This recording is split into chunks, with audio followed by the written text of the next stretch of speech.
नमस्कार दोस्तों and welcome back to law Chakra. Imagine करिए कि मिलियन ऑफ डेवोटीज एक साथ एक ही जगह पर स्पिरिचुअल जर्नी के लिए निकले हैं। पर सवाल ये है कि क्या ये जर्नी सेफ है? क्या हर एक भक्त की सुरक्षा की जिम्मेदारी सिर्फ भगवान की है या स्टेट गवर्नमेंट की भी? ये सवाल उठता है रिसेंट महाकुंभ स्टैम्पीड से, जिसमें 30 लोगों की जान चली गई है और 60 से ज्यादा लोग घायल हो गए हैं। और इसी से जुड़े एक पब्लिक इंटरेस्ट लिटिगेशन पर सुप्रीम कोर्ट ने अपना एक बड़ा फैसला लिया है। तो क्या है ये फैसला और क्या ये फैसला सही है? चलिए आगे देखते हैं। दोस्तों, महाकुंभ मेला एक ऐसा इवेंट है जो सिर्फ एक धार्मिक समागम नहीं बल्कि एक कल्चरल और स्पिरिचुअल आइडेंटिटी का हिस्सा है।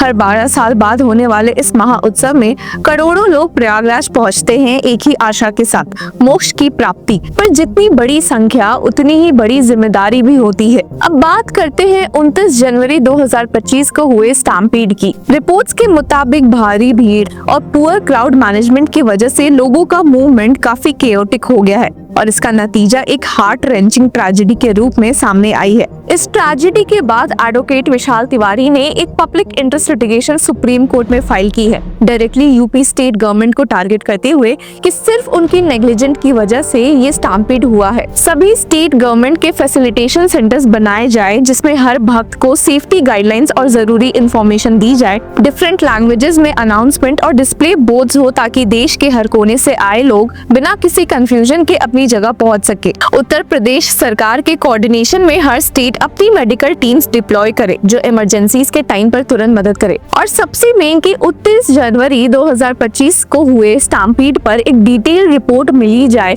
और जो लोग इसके पीछे जिम्मेदार हैं उन पर एक स्ट्रिक्ट कार्रवाई हो। अब इस पब्लिक इंटरेस्ट लिटिगेशन की हियरिंग हुई है chief justice of India Sanjeev Khanna और जस्टिस पीवी संजय कुमार के सामने। यहाँ उत्तर प्रदेश सरकार की तरफ से सीनियर एडवोकेट मुकुल रोहतगी मौजूद थे, जिन्होंने कहा कि ऑलरेडी एक जुडिशियल कमीशन बन चुका है जो इस इंसिडेंट की इन्वेस्टिगेशन करेगा। मतलब कि सरकार ऑलरेडी इस केस में स्टेप्स ले चुकी है। पर एक सवाल हमारे सामने फिर भी उठता है कि क्या सिर्फ इन्वेस्टिगेशन से काम हो जाएगा? कि क्या प्रिवेंशन के लिए स्टेप्स पहले से नहीं लेने चाहिए? और यहीं पर सुप्रीम कोर्ट बेंच ने अपना एक शॉकिंग ऑर्डर दिया है जो शायद कहीं ना कहीं पिटिशनर को भी एक्सपेक्टेड नहीं होगा। सुप्रीम कोर्ट में सीजीआई संजीव खन्ना ने स्टेट किया कि it is something of concern and it is an unfortunate incident but move the high court. Supreme court का कहना है कि अगर कोई रीजनल मैटर है तो वो पहले हाई कोर्ट जानी चाहिए, ना कि सीधे सुप्रीम कोर्ट आनी चाहिए। और इसी के साथ सीजीआई संजीव खन्ना ने इस पब्लिक इंटरेस्ट लिटिगेशन को डिसमिस कर दिया।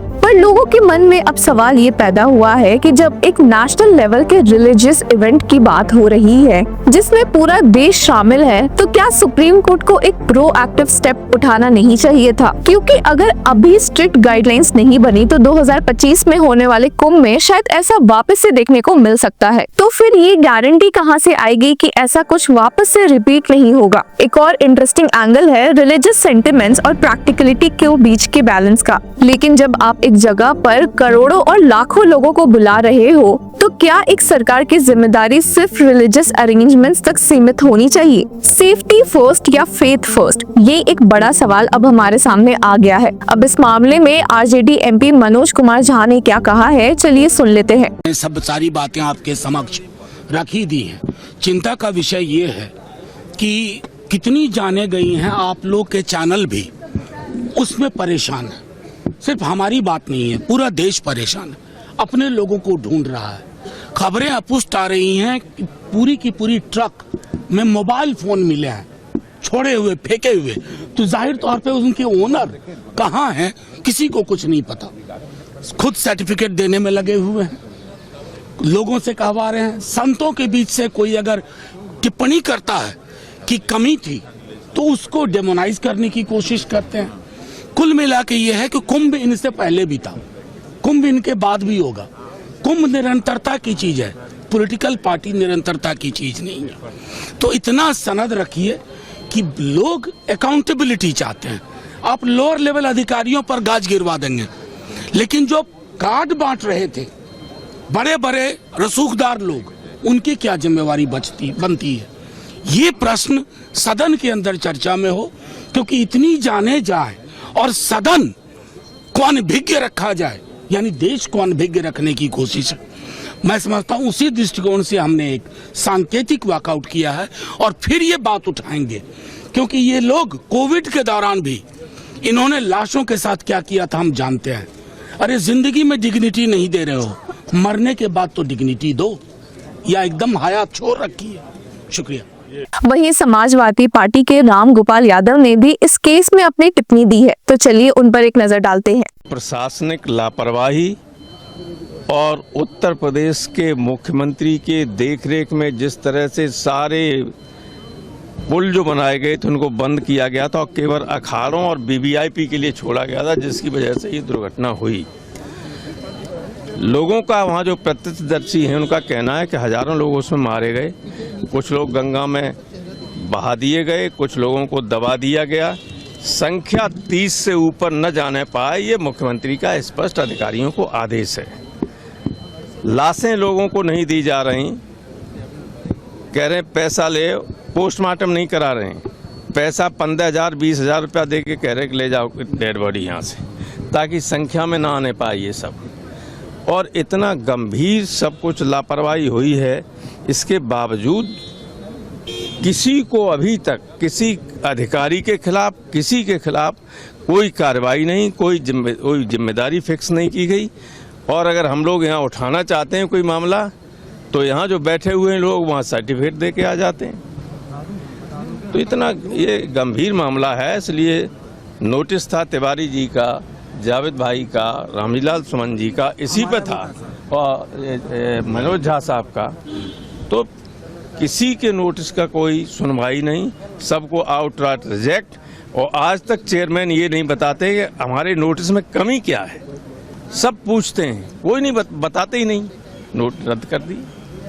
ये लोग जिन्होंने नोटिस दिए जो तो दोस्तों, सुप्रीम कोर्ट ने कहा है कि इस मामले में पिटिशनर को इलाहाबाद हाईकोर्ट जाना चाहिए। पर लोगों के मन में सवाल ये उठा है कि क्या एक नेशनल लेवल के रिलीजियस इवेंट पर सुप्रीम कोर्ट कुछ बयान नहीं दे सकती थी? क्या वो ये इस केस को सुन नहीं सकती थी? क्या महाकुंभ जैसे इवेंट्स के लिए एक स्ट्रक्चर्ड लीगल सेफ्टी फ्रेमवर्क की जरूरत नहीं है? आपको क्या लगता है कि क्या सुप्रीम कोर्ट का ये फैसला सही था या उन्हें जुडिशियल इंटरवेंशन इस मामले में करनी चाहिए थी? कमेंट सेक्शन में अपने विचार हमारे साथ शेयर करें। Until then, keep following law Chakra. Hello law lovers and justice seekers, welcome to law Chakra. हम आपके लिए लेकर आए हैं कुछ बहुत ही exclusive. Introducing law Chakra prime membership, जो आपको देगा exclusive access like never before. चाहते हो कि सबसे पहले आपको मिले latest legal updates? Law Chakra prime के साथ आपको मिलेगा early access to exclusive content, critical case analysis, courtroom battle का ब्रेकडाउन, वो भी बाकी व्यूअर्स से पहले। मोर अपडेट्स, मोर एनालिसिस, यानी कि फुल इनसाइडर एक्सेस, वो भी बस घर बैठे। यही नहीं, प्राइम मेंबर को मिलेगा access to exclusive interview session with renowned जजेस, लीगल एक्सपर्ट्स एंड लॉयर्स। ऐसे इनसाइट्स जो आपको कहीं और नहीं मिले। इसी के साथ अगर आप कभी सोचे कि हम कैसे लेकर आते हैं आपके लिए ये लीगल अपडेट्स, तो इसके लिए भी प्राइम मेंबर्स के लिए है हमारे पास एक special sneak peek behind the scenes of law chakra. Brainstorming session से लेकर ब्लूपर्स तक सब कुछ। In short, more content, more update and more analysis. Political legal controversies हो या इन डेप्थ लीगल सेशंस, सब कुछ आपको मिलेगा एट वेरी मिनिमल प्राइस। बनिए लॉ चक्र की प्राइम मेंबर और अनलॉक कीजिए full potential of legal knowledge. अभी ज्वाइन कीजिए।